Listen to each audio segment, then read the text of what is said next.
बिस्मिल्लाहिर्रहमानिर्रहीम।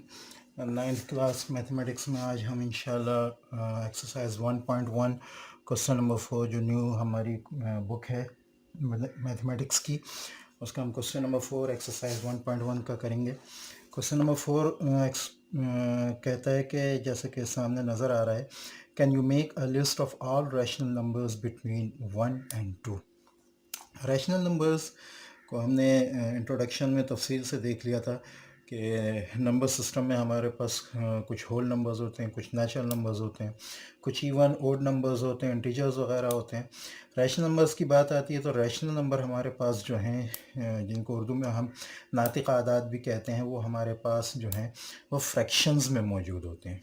ठीक है, और यानी कि कसर की सूरत में हमारे पास मौजूद होते हैं। ठीक है, तो वैसे तो 1 और 2 के दरमियान जो है बहुत सारी कसर की आदात, बहुत सारे कहना चाहिए कि फ्रैक्शंस आती हैं। और यहाँ बुक में भी अगर हम उसकी बात करें तो आंसर में सिर्फ 4 ही फ्रैक्शन लिखी हैं, लेकिन वैसे अगर हम देखें तो इसके दरमियान जो हैं बहुत सारी फ्रैक्शंस आ सकती हैं।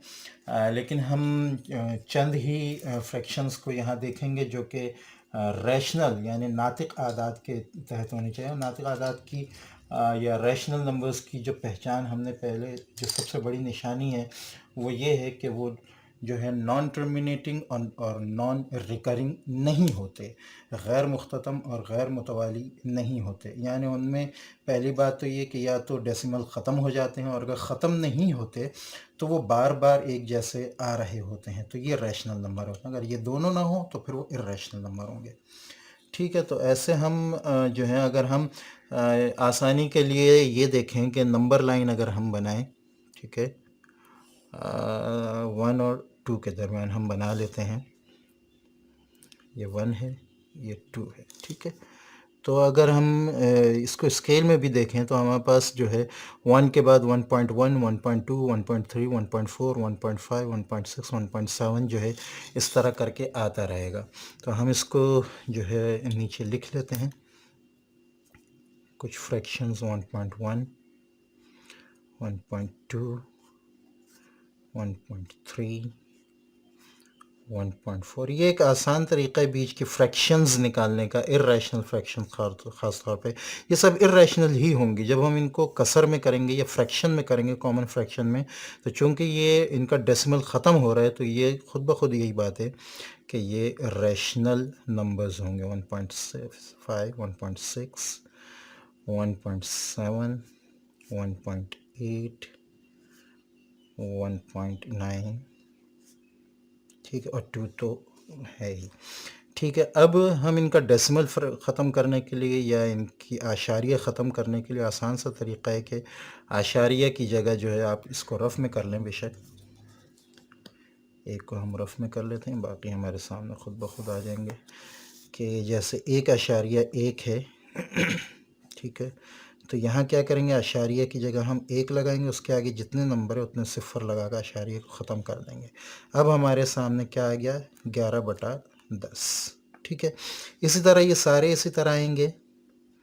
11/10, 11/10, 12/10,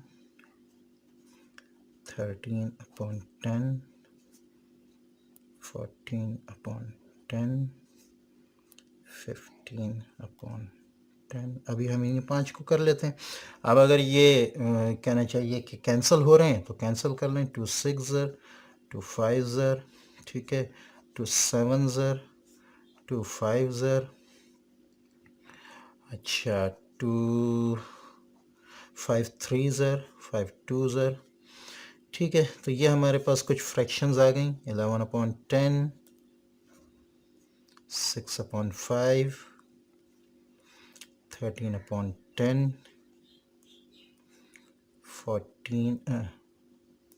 7/5 एंड 3/2। ठीक है, तो ये वो चंद फ्रैक्शंस हैं जो 1 और 2 के दरमियान आ रही हैं। ये रैशनल फ्रैक्शंस हैं। ठीक है, ये आसान सा तरीक़ा है किसी भी दो नंबर्स के दरमियान रैशनल फ्रैक्शंस को निकालने का। तो इस तरह अगर आप निकालेंगे तो इंशाल्लाह आसान रैशनल फ्रैक्शंस आ जाएंगी। बुक में जो मिसालें लिखी, जो आंसर लिखा है वो है 3/2, 5/4, ठीक है, अच्छा 9/8, 7/4, ये चंद लिखी हैं, ये तमाम हैं भी नहीं। जबकि क्वेश्चन में हमने पहले देखा था कि क्वेश्चन में जो उन्होंने पूछा वो ऑल रैशनल नंबर्स पूछे हैं, तो ऑल रैशनल नंबर किसी तौर पर नहीं आ सकते। उन्होंने आंसर में कुछ रैशनल निकाले हैं और हमने कुछ रैशनल निकाले हैं। आंसर में ये भी आ सकते हैं और ये भी आ सकते हैं, ठीक है। तो जो बुक में जो आंसर मौजूद हैं, इससे परेशान नहीं होइएगा।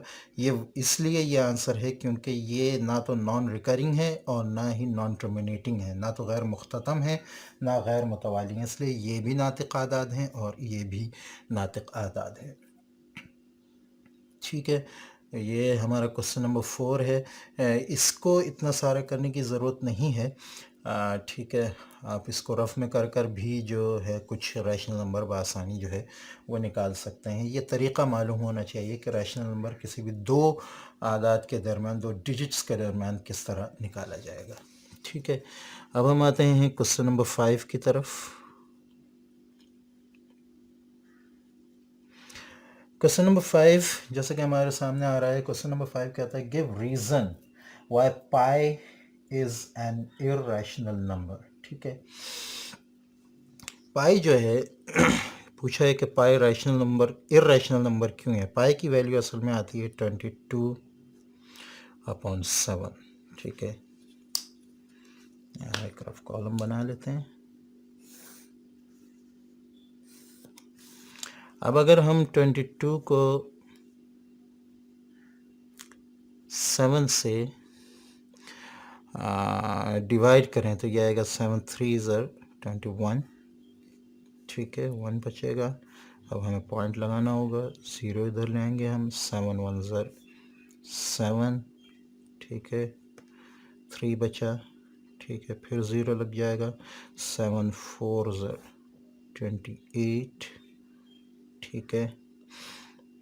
डिवाइड के दौरान ये बात हमेशा याद रखें कि एक ज़ीरो जब लगता है तो उसकी जगह डेसिमल लगता है, पॉइंट लगेगा, ठीक है। लेकिन उसके बाद आप जब भी ज़ीरो लगाएंगे ऊपर कुछ लगाने की ज़रूरत नहीं, लेकिन अगर इसी ज़ीरो के साथ आप एक और ज़ीरो लगाते हैं तो फिर इस ज़ीरो के साथ ऊपर लगेगा ज़ीरो, और उसके साथ जब भी ज़ीरो लगाते जाएंगे आप ऊपर एक ज़ीरो ज़रूर लगाएंगे। तो यहाँ 30 के साथ ज़ीरो लगाया है जब हमने, तो ऊपर कुछ लगाने की ज़रूरत नहीं, 4 28, फिर 2 आ गया, ठीक है। हम फिर ज़ीरो लगाते हैं, 7 2 14, ठीक है, फिर 6 आ गया, हम ज़ीरो लगा देते हैं, ये आ जाएगा 7 7 49, 7 8 56, ठीक है। तो ये इसी तरह चलता रहेगा, ये ख़त्म नहीं होने वाला है, ठीक है। इसका आंसर हमारे पास आ रहा है 3.1428, ठीक है। अब हम इसको अगर देखें तो ये एक तो है नॉन टर्मिनेटिंग, ख़त्म नहीं हो रहा, नॉन टर्मिनेटिंग, ठीक है। उर्दू में अगर हम लिखें तो गैर मुख्ततम, ठीक है। उसके साथ साथ ये नॉन रिकरिंग भी है। ये जो है जो डिजिट्स हैं इसके पॉइंट के बाद आ रहे हैं, डेसिमल के बाद, अशारिया के बाद जो आ रहे हैं वो दोबारा नहीं आ रहे बल्कि तब्दील हो के आ गए हैं। तो ये नॉन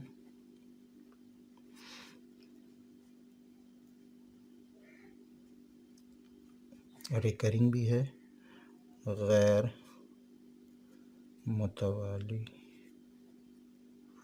फ्रैक्शन कसर, ठीक है। और ये हम पहले पढ़ चुके हैं शुरू के इंट्रो की क्लासेस में कि non terminating, non recurring fraction या गैर मुख्ततम, गैर मुतवाली कसर जो है वो इर्रेशनल फ्रैक्शन होती है, यानी इर्रेशनल नंबर, इर्रेशनल नंबर होता है, यानी कि गैर नातिक अदद होता है, ठीक है। तो अगर हम इसको इंग्लिश में लिखें तो ये लिखेंगे पाई is a non-terminating non-recurring fraction, therefore it is irrational number। Urdu में अगर लिखेंगे तो पाई एक गैर मुख्ततम गैर मुतवाली कसर है, लिहाजा ये गैर नातिक अदद है। ठीक है।